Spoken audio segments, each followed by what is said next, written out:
Hey everyone, this is Spotlight News. If you're a fan of Diddy, case, cross the door and shut and come and listen to this. Today again, Diddy is exposed by the Prego woman who came out and spoke about everything. Guys, do you think I think Diddy has cases almost the whole world, and his pastor came out and spoke all whatever he said about Diddy. But do you think the church will still function as they think, or I don't think, but for Diddy, it's getting worse. And I think more men are trying to be exposed. So first listen to this as we continue from there. Thank you. Gino Jennings fearlessly confronts T.D. Jakes. In his bold preaching style, Gino Jennings doesn't hesitate to call out Jakes, challenging him to speak out against homosexuality. Moreover, Jennings also criticizes Jakes for his close friendship with P. Diddy and his participation in the rappers' parties. These preachers hang out with rappers. Yes, they do. They showed T.D. Jakes hanging out with Puff Daddy at his party. My Lord, my T.D. Lord. Jakes sitting right there at Puff Daddy's party while pole dancers are jumping up and down twerking, and Bishop sitting there. My Lord. He ain't tell no woman there they loose. Amen.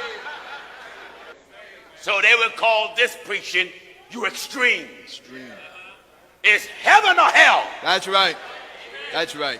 God's way or no way. Or no way.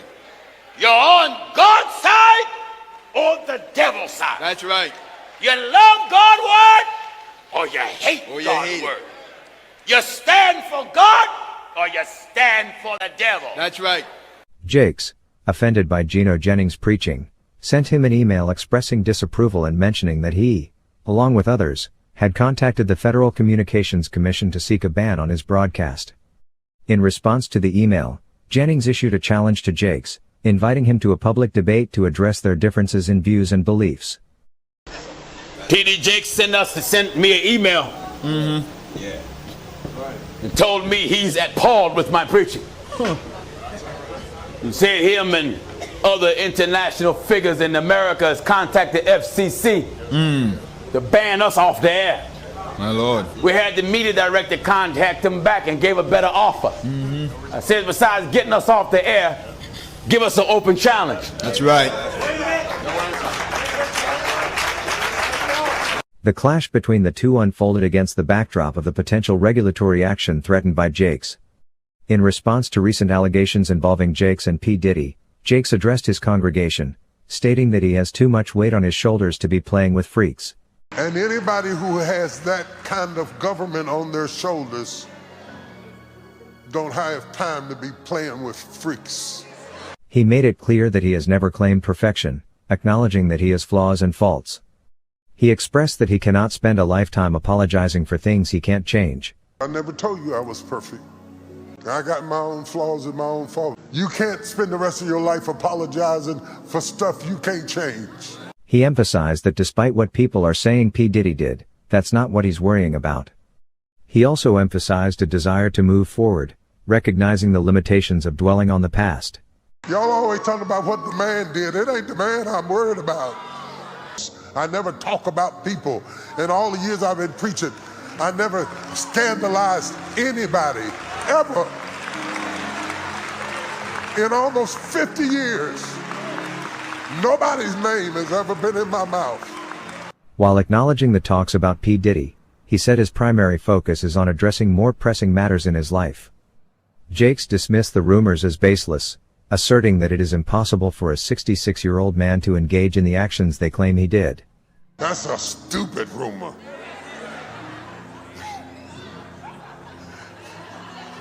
That's young folks gossip anyway. Because they're not old enough to know that's ridiculous to be 66. Hey guys, welcome to my YouTube channel. Ability of the victim's statements. In addition to the emotional toll on victims, the fallout from such scandals can have financial repercussions for Jakes' organizations.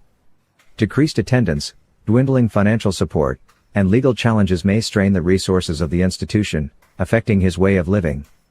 If Diddy is found guilty of sexual misconduct, he can face legal consequences, including imprisonment. Legal systems vary, but in many countries, Engaging in sexual offenses may lead to criminal charges. The severity of the charges often depends on the nature and extent of the misconduct. Upon conviction, he may be sentenced to serve time in prison as a form of punishment and to protect society from potential harm. The length of the sentence is determined by the legal system and takes into account factors such as the severity of the offense, any prior criminal record, and the impact on the victims. Imprisonment serves not only as a punitive measure but also as a means of deterrence to discourage others from engaging in similar behavior. It reinforces the principle that everyone, regardless of their position or affiliation, is subject to the law and accountable for their actions. Overall, the negative impact of these allegations against Diddy and Jakes is profound, affecting individuals, communities, and the broader perception of religious institutions. The clash between Gino Jennings and T.D. Jakes, along with the subsequent allegations involving Jakes and P. Diddy, has created a complex web of controversy. The potential regulatory action, public debates, and emotional responses from both sides have contributed to a challenging environment. The revelation of allegations against Jakes further adds a layer of profound negative impact on individuals, communities, and the perception of religious institutions. The fallout from such scandals not only jeopardizes the trust and moral authority of religious leaders but also carries repercussions for congregants who may... Well, I know Puff because he was a part of a crew that I was with called The Same Gang. The Same Gang was founded by A$AP Ferg's father, D. Ferg, a guy named Mike Owens. His nickname was Mike Cock. Tone Wop. If you ever heard the song Do the Tone Wop, Tone Wop, Rick Dog, Tab, and myself. We all got together. We started this crew because back in the mid 80s, late 80s, there were a lot of crews that was popping up in Harlem. The Same Gang, Slick and the Family, Best Out, the 40 Wolves, Cash Money Brothers, the All Stars, Mecca Audio with Unique over there. You had Butt Naked and the Final Four, just a lot of crews starting up. So I was the dude who basically, I did the security for the Same Gang, but I also, was the one who all the parties was in my name. All the events. I thought of the events. I just used what I learned in college and seen in college, and I just brought it to the streets in Harlem. At the time, I was an investigator for child abuse. Then I went on to do Department of Juvenile Justice before I became a parole officer. And once I became a parole officer in 91, I worked that job until 2018, which I retired after doing like 27 years. But I met Puff because he was doing a thing called Daddy's House. And he was working for Uptown Records, but he was giving parties at the Red Zone, which he was on Wednesdays after the Apollo Theater, and they called it Daddy's House. Then he was doing a place called The Building. And he was doing a place called The Building. It was there for him.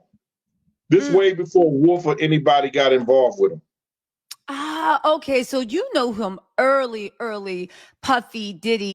You were there. What actually happened? And what's your take? Work the gym, just look out for the celebrities. So you got to realize you had people that was coming through there like LL Cool J. LL Cool J was the hottest thing in the rap industry at the time in 91. You had Mike Tyson, the heavyweight champion. And all these guys was coming through the front door. So what happened was that it was a stampede, whereas that they couldn't hold that Jessica Rosenberg, who was Puff partner, locked the door on them, and the only way you could get inside the door if you push it open. It didn't. You had to push it open from the inside. She went in and slammed the door. A friend of mine who worked for me that time, he had did like 17 years, but he's home now. His name was Eddie. He was with Jessica because I put him on Jessica to protect her with the money. As she went through the door, she slammed the door and he got stuck down there too. He called me on the walkie-talkie. He said, yo, Gene, I can't breathe, man. Jessica locked the door. I ran around the gym, pushed the door open, and people start falling at my feet. Then I pushed the other door open. People start falling. They start dragging people to the middle of the Yeah, floor. welcome back again. This is Spotlight News. As you heard that for Diddy, it's getting worse because I think they're all exposed. And do you think people will still listen to that church? Do you think people will still listen or believe in whatever they say in the church? Cause I think, as you see the narrating story, when they're talking about the parties they used to do, but Diddy parties that he used to host and he used to do, but I don't think all will be the same. But I think it's going down for Diddy. Cause mind you, remember he has cases. He has cases on cursing, and remember, cousin friend came out and said what cousin had told her and what she saw, and she came out and said about that black eye they always show of before the cinema starts, or what if that they show. And she didn't talk much, but she said she knew much about Diddy. I think it's getting worse, and now mind you, the pregnant woman exposed Diddy again. So there is another case whereby a young girl came out and spoke about it, what they did to the girl. I think many people and many victims are still coming, though many of them fear to come out.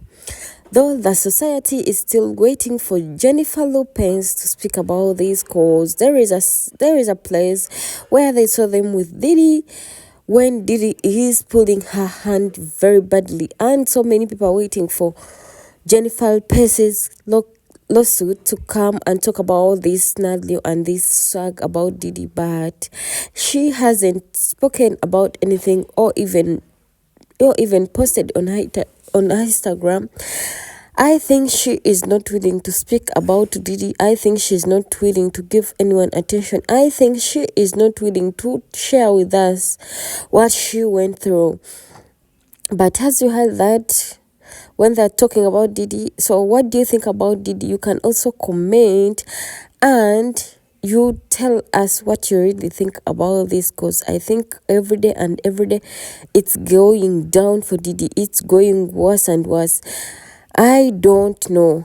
And according to the upcoming news, it's like Diddy, he's having cases around everywhere, because there are some new cases loading on Diddy's case. So what do you think? How do you think Diddy will come out of this? I don't think, because it's becoming worse. You know, these rich niggas think having money, it's all they can do. Having money is everything. Having money can solve everything. So they do their dark shit thinking that money will cover up everything, but at the end of the day, it can't cover up. People will come out and really speak. Though the coward ones, after speaking, they will turn back their words, but there are those strong ones who will never turn back if they decided to speak or to talk about it, because this is traumatizing.